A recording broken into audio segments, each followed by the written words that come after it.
చాలా బాగుందండి. CM sir కూడా చాలా బాగా ఆయన ఆ వయసుకి 70 సంవత్సరాలకు కూడా ఆయన వరదలో ఉండి నీళ్ళల్లో తిరిగి ప్రతి ఒక్కరికి చాలా హెల్ప్ చేశారు.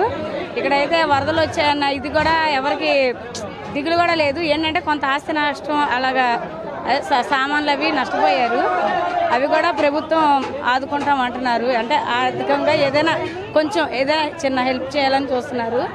ఇక్కడైతే భోజనానికి కానీ వాటర్కి కానీ దేనికి ఇక్కడ లోటు లేదు. ప్రజలకి తిండికి మాత్రం ఇబ్బంది పడట్లా. ఇక్కడ రవి గారు కానీ వరలక్ష్మి గారు కానీ దంపతులు ఇద్దరు కంట్రీలోని 15 రోజుల నుంచి 4,000 అంటే 6,000 మందికి ట్రాక్టర్లో అంతా వరదలోని నీళ్ళల్లో పైన వర్షం కింద నీళ్లు.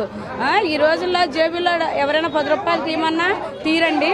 ఆయన సొంత డబ్బు రోజుకి 3-4 లక్షలు ఖర్చు పెట్టుకుంటా ఆ భార్య బిడ్డలు ఆ భార్య భర్తలు బిడ్డలు ఆయన టీము మేము కార్యకర్తలు అందరం కలిసి ఆయనకి అందుబాటులో ఉండి మేము ప్రజలకు కూడా తోడుగా ఉండి వాళ్ళకి ఏ ఇబ్బంది లేకుండా మేము చూసుకుంటున్నామండి. ఏమీ లేదండి, మీరు ఇక్కడ ప్రజలను కనుక్కోండి.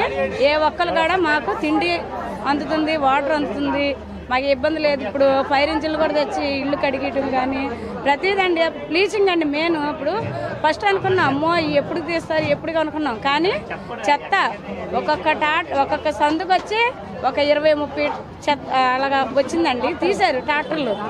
మరి ఆ విధంగా ఎవరు చేస్తారని చెప్పండి. ఇక్కడ చాలామంది మన గవర్నమెంట్ ఎంప్లాయీస్ కానీ ప్రతి ఒక్కరు కూడా చాలా హెల్ప్ చేశారు.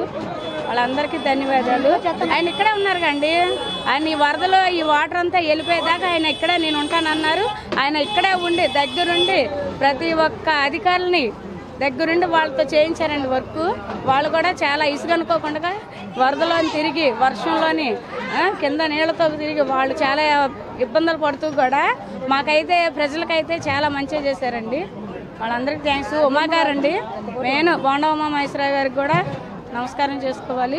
ఆయన కూడా అందుబాటులో ఉండి ప్రతి ఒక్కరికి ఏం కావాలి ఏంటని మా టీడీపీ నాయకులని ప్రతి ఒక్కరిని పంపించి ప్రతి ఒక్కరు ప్రజలకు అన్ని అందుబాటు ఉండేటట్టుగా ఉమాగారు గారి మంత్రి ఇప్పుడు నారాయణ గారు తిరుగుతున్నారు. ఆయన కూడా చాలా బాగా నైట్ 10-11 వరకు కూడా యాక్టివ్గా ఉండి ఆయన ఆ వయసుకు కూడా తిరిగి చేస్తున్నారండి.